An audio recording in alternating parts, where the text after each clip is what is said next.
You haven't heard the news. Mel Tucker accused sexual misconduct. USA Today article. Let me pull up the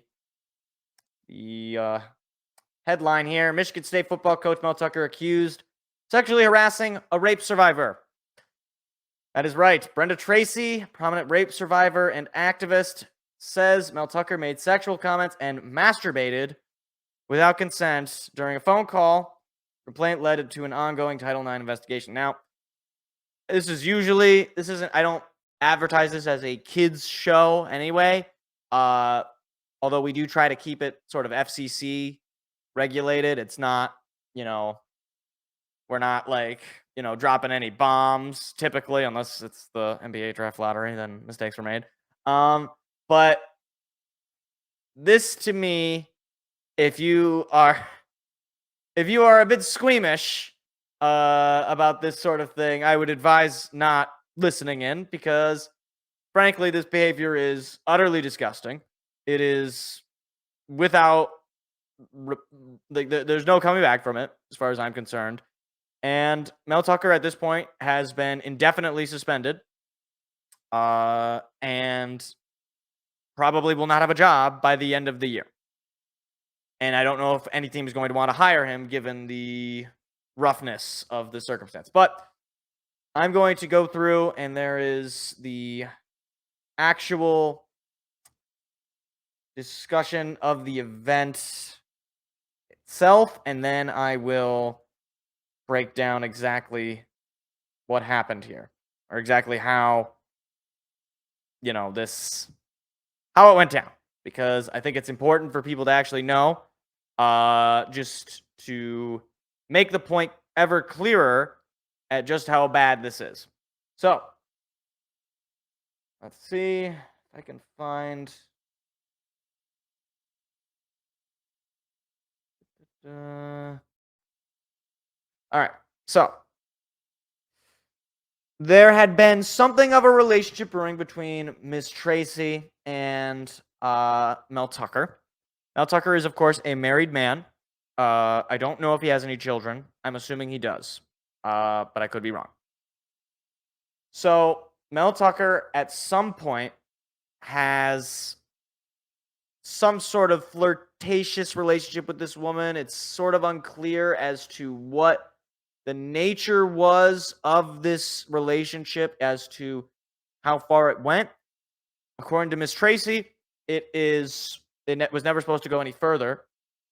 However, here's some of the story from USA Today that I will read exactly. And I quote, "They, Tucker and Tracy, frequently made flirtatious comments about each other's looks and bodies," Tucker said. This is according to Tucker. Tracy told him she wanted a, quote, sugar daddy who would pay her a monthly amount to be his girlfriend, he said, and that she would be, quote, all over him if he wasn't married. Okay. So just to break that down for a second. So this woman is a rape survivor. I wouldn't be surprised if she is not, totally over that trauma and still believes in this sort of, domination via sugar daddy prostitution type stuff. So that's a little bit of a red flag if it's true. But the thing is, if you're Mel Tucker, if you notice that, your reaction should not be, "Oh, I'm going to engage with this," especially when you're married. So, continuing on. Tucker said they had acknowledged their mutual desire for a romance, but agreed it would be, quote, too messy because of his marriage and the physical distance between them. On the contrary, Tracy told the investigator that Tucker's romantic interest was entirely one-sided. She said she came to feel he was less interested in her cause than in her. So, I don't know who's telling the truth. Okay, I could see Tucker's story about how their relationship was being true, but I could also see Tracy's story also being true. They both are fairly plausible.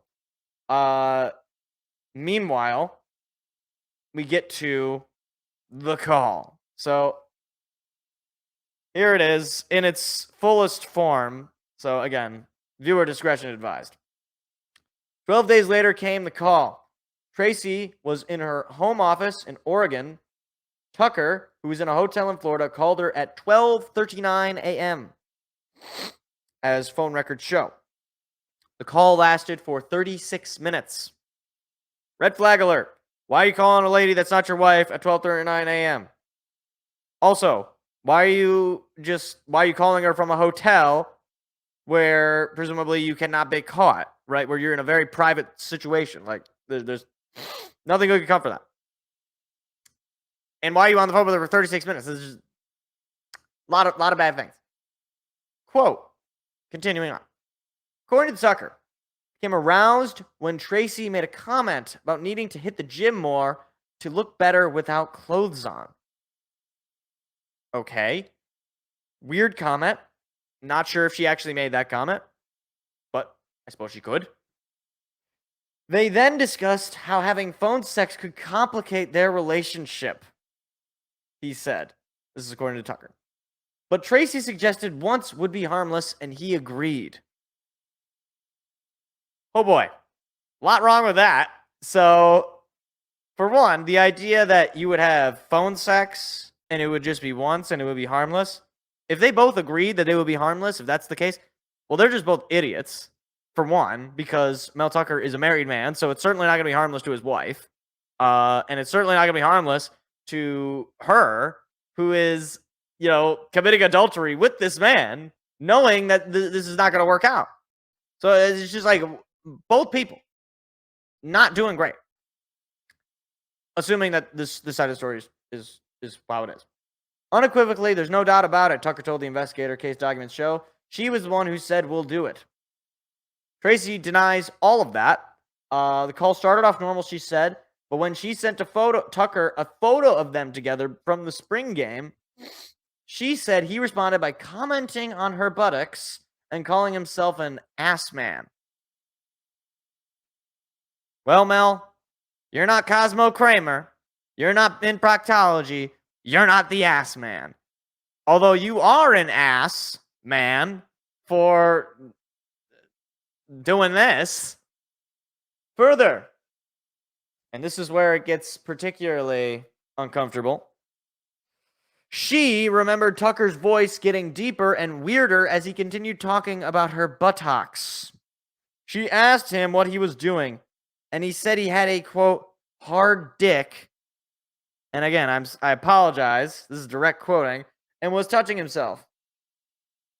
You're touching yourself? Tracy asked, according to the investigation report. Tucker responded, yes. Tracy said she thought to herself, now this is where I'm not totally sure about this either way. She thought to herself, oh my God, this is happening and I can't stop it.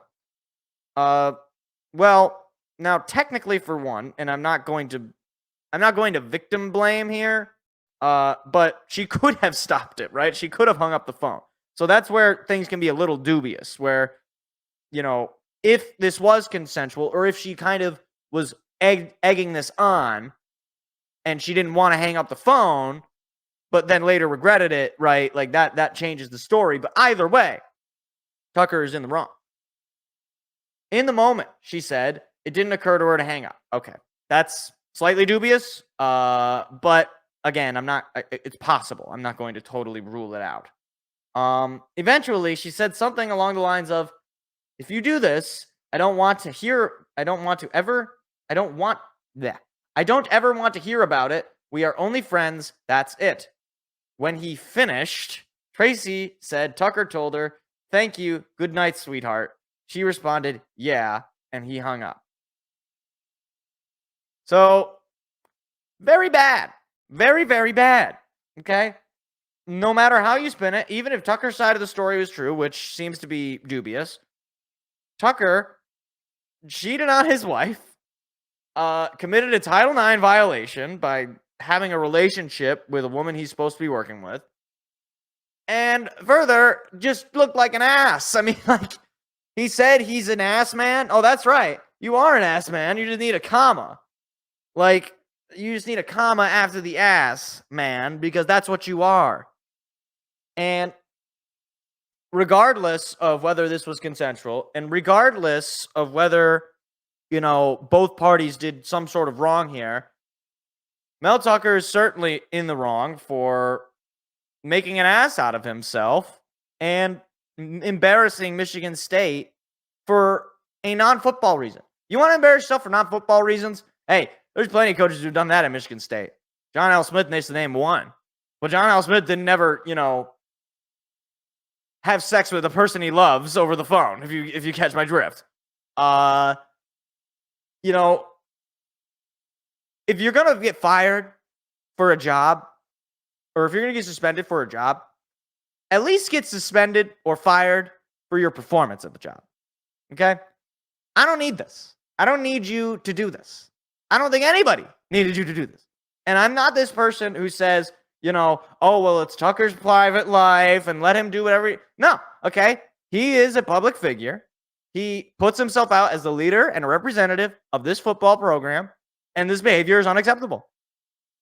Full stop. That's it. Even if this was consensual, I don't care. He deserves everything that's coming to him. He looks like a complete degenerate, and it's unbecoming as somebody who's supposed to lead these young men in not just football, but in life. Let's be honest. He's bringing in 18-year-old kids who still don't know exactly how to act. And now that nobody knows how to act at 18. You're supposed to lead by example, Tuck.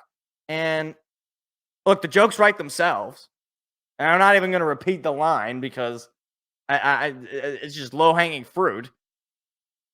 But basically, this whole thing, as far as I'm concerned, is shut down the season for me. I have pretty much no interest in this season.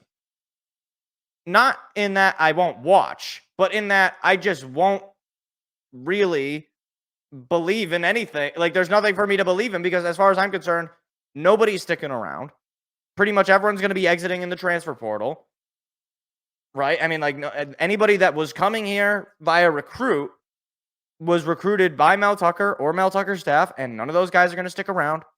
It's going to be a house clearing event by, November, by Black Friday, when we're probably like 4-8 or 4-7, or maybe if we're lucky, we'll be 4-7. Like, there's just no coming back from this. And so Michigan State, which, they were sort of struggling last year. You weren't really sure what you were going to get this year. And we basically will never know the quality of Coach Mel Tucker could have been. We know what he was in 2021. And we know that the first couple of games, it seemed like maybe there was some sort of sign of improvement.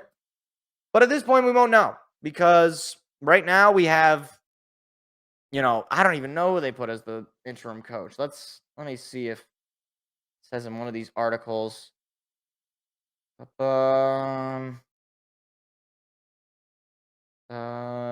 Doesn't say in this article on Bleacher Report. Does it say on this? I don't remember. I know Mark D'Antonio is back as a assistant coach, which to me is already just kind of a funny. He's trying to get his redemption arc in, and it's like, all right, thanks, Mark. Appreciate it. Hey there, what you just watched was actually a clip from a larger show that we do every Tuesday night. What are you doing Tuesday night? Go ahead and hit the subscribe button and the like button so that you don't miss out on any more of our weekly shows every single Tuesday at 7 p.m. Eastern Standard Time. Hope to see you there.